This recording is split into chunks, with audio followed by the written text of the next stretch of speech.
Hi everybody, this is Dr. T.H. Culhane from the Patel College of Global Sustainability at Rosebud Continuum Eco-Science Center in Land O'Lakes. Merry Christmas to you. We're having a fundraiser this weekend and Santa Claus is here along with his elves taking photos with kids and families, and meanwhile we're being very attentive to the amount of waste that can be produced at events like this. What I have here is I have 128 bottles, 32 in a pack, in a nice event packaging decision that says, let's make a difference. Enjoy your bottle of Niagara water, replace cap and put in a recycle bin. These bottles can be used to make anything from a new bottle or a fleece jacket to an egg carton. And so they're really pushing this recycling narrative. The problem is that even though recycling does work very well, here in Florida and many places in the United States, people do not attentively put clean plastic in the recycling bin, and they mix it all together. And when that happens, recyclers can't use it. I've been to the MRF, which is the materials recycling facility here in Tampa with my students, and we've seen that most of the plastic that shows up that would be perfectly recyclable is thrown away and sent to landfill because it's contaminated with something else. Usually it's some organic residue from food waste, something, maybe the yogurt from the yogurt cup that wasn't washed out, or the ketchup packet, and that spoils the whole thing. And so you'll see these massive trucks coming with crushed plastic that was put in the recycle bin, and they will bring it to the assembly line, and then they'll look at it and they'll reject it and put it right back out into another area where a truck takes it off to the landfill. So a great loss of energy, use of fossil fuels, pollution, time and labor spent for nothing. So we're trying to figure out a way to make it much easier. And at our event, we find plastic to be precious. And so every bottle here has a value if it's cleaned and shredded and sorted of about 2 cents a bottle. When it's not, it can be as low as half a cent. And as I said, if it's contaminated at all, then it's worth nothing. It actually costs. So what we've done here is we have a solar-powered precious plastic shredder.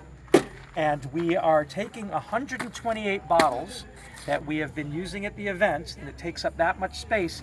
And I'm coming up here and I'm just shredding it using solar power and turning it into these plates right here. Now this is about 25 or 26 bottles. We're going to see what the 128 take up. But you can see it's a really quick process. And you'll note soon that I can keep, turn this off so you can hear me, I can keep the lids on. The lids are generally either polypropylene, plastic number 5, or they're HDPE, high density polyethylene, plastic number 2, while the label is generally LDPE, low density polyethylene, plastic number 4. The bottle is made out of PET, or polyethylene terephthalate, plastic number 1. Now, when they're making these fleece jackets, or they're making these sweaters, or they're making t-shirts, or sneakers, or new bottles, as they say on the packaging here, they only want the PET.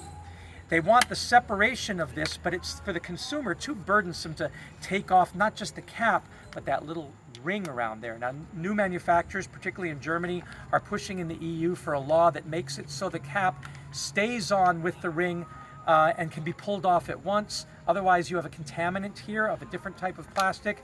Some are talking about making the labels out of the same material as the bottle so that it can all be done. But we've found here that when we shred it, we can just pour it in a bath of water, and the PET, number 1, sinks to the bottom, and the LDPE and the HDPE and the polypropylene all floats to the top, which cleans it and separates it really easily. It's a clear separation. So we don't have to remove anything.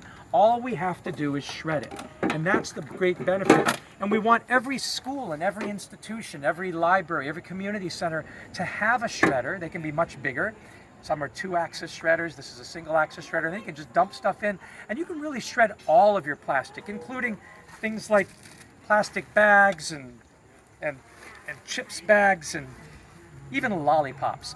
So when you shred, you are turning things into a manageable, valuable product.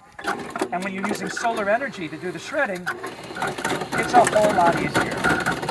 And the idea behind this part is that we can take it, you can see if you look over here, the cart is attached to this box here, which has 2 lithium iron phosphate batteries for 5 kilowatts. It's an on-grid, off-grid inverter that connects to the municipality and sends power back to them or takes power from them if we need it. But it also can use the 2 kilowatts of solar energy that are on the top of the inverter on each of these, a kilowatt of solar, and then it has an emergency backup generator that will kick in if there isn't enough sunshine and we've drained the batteries and if the grid goes down in a hurricane. So we have all that. Then we've connected it to a solar powered golf cart right here. These 100-watt panels, there's 2 of them, charge the batteries of the solar cart, and then we can drive it. And if we run out of sunshine, we can plug this cart into this battery box here, and it can run off of these panels or the generator. And so we've got this solution for a solar hayride. We call it the Mobile Solar Energy Solution, or the Solar Powered Perpetual Energy System Power Station, built by Mike Kosdras of NASP Solar, funded by the Elizabeth Moore Foundation. So we're really grateful for that. And it's run out of the Patel College of Global Sustainability at the University of South Florida. We're going to go on a hay ride in a second with the kids. We got the hay there. Once I've gotten rid of all this, it'll probably take me just a few seconds to turn all of this into much less than that. So let me continue with that, and then we will even do these bags. They're part of it. So I'll turn on the grinder again. There we go.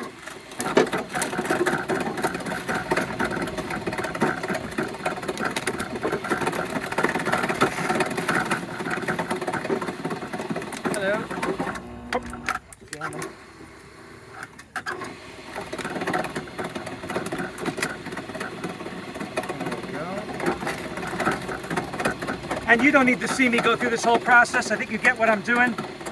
We want you to have a wonderful, happy holiday, a Merry Christmas, Happy Hanukkah, Happy Kwanzaa, happy whatever you're celebrating. And the thing we are celebrating here most this holiday season is that the plastic problem is over if you want it. You may remember John Lennon's song, Happy Christmas, where he goes, "War is over if you want it.